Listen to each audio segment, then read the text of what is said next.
Con 28, volvamos al Palacio de la Moneda, escuchamos al viceministro Claudio Alvarado a esta hora en punto de prensa. Ir ayudando para superar esta emergencia. Y en eso, por primera vez, el gobierno declaró el lunes de la semana pasada, el día 13 de julio, una alerta de emergencia preventiva. Y esa alerta preventiva habilitó todos los medios disponibles del Estado que se pueden movilizar, humanos, físicos, de transporte, para ir en ayuda de las personas que así lo requirieran. Y eso se ha estado haciendo.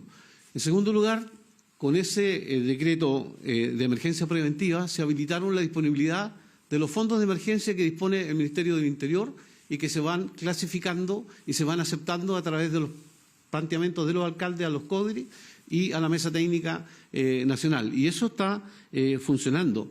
Se hicieron todas las coordinaciones con el Estado Mayor Conjunto para un acuartelamiento previo del contingente de las Fuerzas Armadas y así se tuvo reuniones con la Armada, con la Fuerza Aérea, con el Ejército y hemos visto cómo esos medios se han desplegado. También se tomó la medida preventiva de suspensión de clases, se habilitaron albergues y se hicieron evacuaciones preventivas donde las condiciones geográficas lo podían hacer, como en el caso de la ribera del río Mapocho en Talagante y otras evacuaciones preventivas en Quilpué. Lo que hemos tenido en la zona de Coquimbo y de Atacama son cortes de rutas que dejan a un número importante de vecinos aislados y estamos estableciendo los puentes aéreos. Se han hecho evacuaciones de las personas. Hoy día tenemos 7 helicópteros en la región de Coquimbo, 3 en Atacama.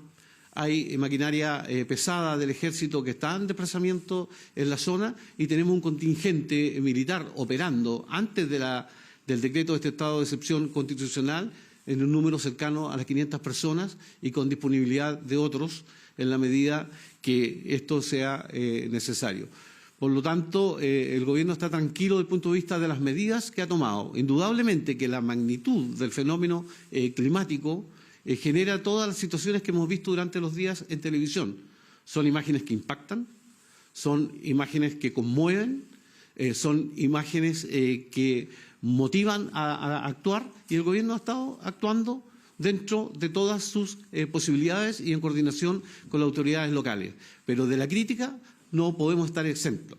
Y a mí me gustaría de que esa crítica pública, cuando exista un fundamento, la hicieran también por interno, para de esa manera ver cómo nos ayudamos. Porque aquí todos, independientemente de cómo pensemos, ante una emergencia tenemos que actuar en conjunto. De hecho, yo hoy día he recibido llamados de presidentes de los partidos de la oposición que quieren juntarse conmigo, quieren ver de qué manera se colocan a disposición para ayudar y colaborar. Y esa reunión creo que la voy a tener en el transcurso de la tarde. Y esa es la actitud, esa es la forma de caminar cuando tenemos una emergencia.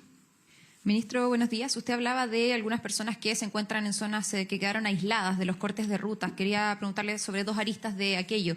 Por una parte, ¿cómo se explica que el sistema frontal deje localidades completamente incomunicadas por pérdida de algún puente o alguna ruta? ¿Hay una falla a nivel del Estado, el hecho de que exista solo un camino, por ejemplo, para llegar a alguna zona en particular? ¿Hay un problema en la mantención o en la anticipación probablemente de estos fenómenos? Y por otro lado, lo que pasa con los cortes en la ruta 5 Norte por el temporal. ¿Cómo afecta esto la conectividad, la cadena de abastecimiento del país y qué medidas se están tomando respecto de aquello?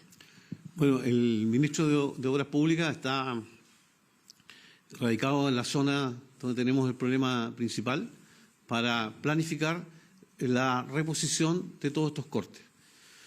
Anoche en la mesa técnica me explicaban que una vez que las lluvias disminuyan y vuelvan a ser moderadas o normales, hay un plazo aproximadamente entre 12 y 16 horas en que los cauces vuelven a retomar su condición de normalidad y permiten habilitar las rutas. Obviamente hay que revisar, ver los puntos críticos y de qué manera disminuir los riesgos de tránsito en esa zona. Pero ante la magnitud de un fenómeno, con una configuración geográfica como la que existe en la región de Coquimbo hacia el interior y en zonas de Atacama, tengamos 1, 3 o 5 caminos, siempre va a estar este riesgo presente. Por lo tanto, no es un problema de planificación previa, es un problema de la magnitud del fenómeno climático que ahora tenemos que abordarlo con toda la fuerza del Estado, con todos los medios disponibles para reponer primero los servicios básicos, energía eléctrica, agua potable, alcantarillado, conectividad, hospitales, colegios. Y en eso estamos todos plenamente ocupados. Buenos días, ministros. Ministro Alvarado, quería preguntarle primero respecto de cómo se va a financiar esta emergencia considerando el escenario económico actual y también si es que podían detallar las ayudas para los damnificados en la zona centro, sur y norte.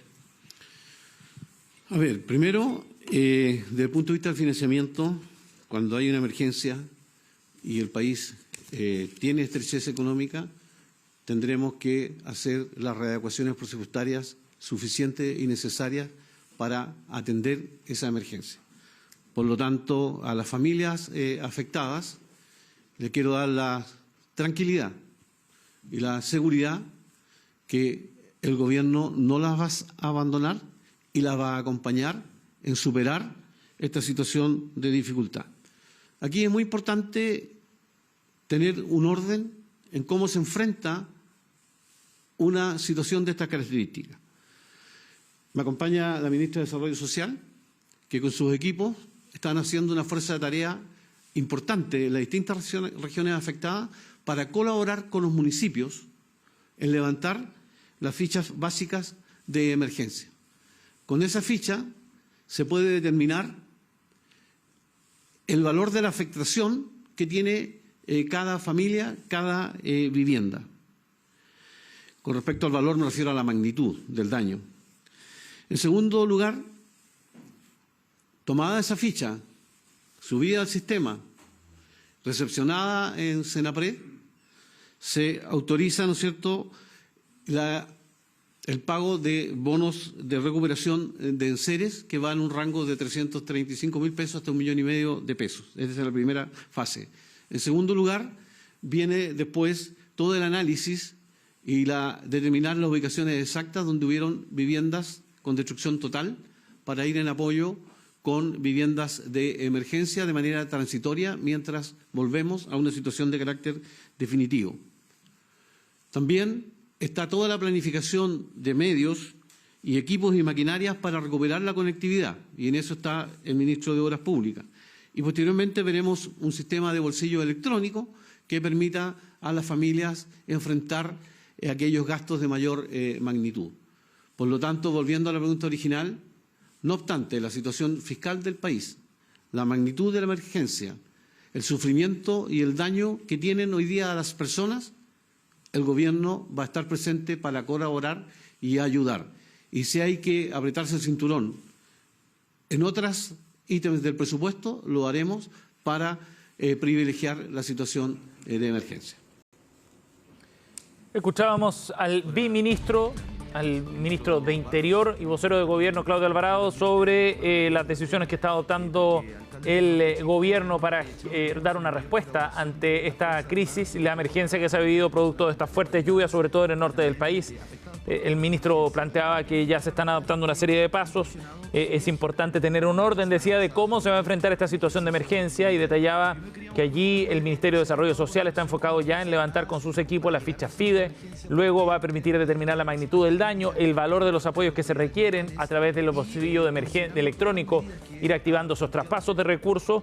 Pero, decía el biministro, lo que está más claro es que el Gobierno ya está llevando esas soluciones de emergencia y que no va a abandonar a las familias que se han visto afectadas por esta situación, resaltando además también el decreto del estado de catástrofe para la zona de la región de Coquimbo y la provincia de Huasco en el sur de Atacama, como dos de las zonas más afectadas por estas precipitaciones tan intensas.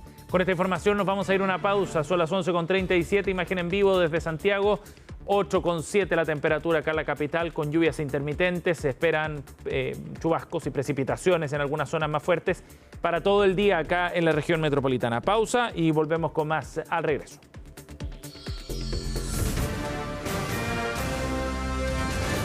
Hacemos una pausa y ya regresamos con CNN Chile Radio, AM.